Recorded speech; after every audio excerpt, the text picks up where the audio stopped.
Ana o gaz zapravka ochgan boyvachcha akalar sizlarga gapimda. Pulni bosyapsizlar qasiradi. Dang'illatib ish qilyapsizlar. Salmo qo'linglardagi pistoletchilarga oyliginglarni o'zingizlar beringlar, haqni bo'yniga ilib qo'yavermanglar. Uni 2000 so'm 2000 so'm qilib. Vijdon ham bo'lsin sal ozgina. U ham oddiy haqdan chiqqan bola, qiynalganidan asheta turibdi, bu yana xizmat qilyapti-da, yana 2000 so'm bering deb tilanchilarga o'xshab turibdi edi. Nihoya себе bilan. Bir ikkita haligi boshini ochilganda Yevropada ko'rib kelgan, Rossiya pasini ko'rib kelganlar chivi berib qo'ysa, uni xizmat deb tushunib olgan bizgilar. Sen miyani ishlataylik.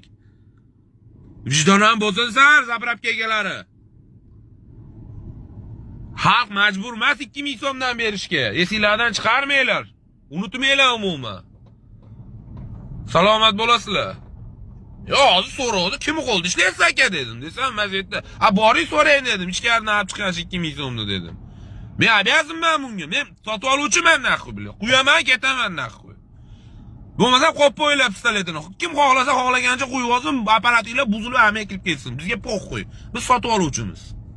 Bu salomat bo'lasizlar. Mashinga ham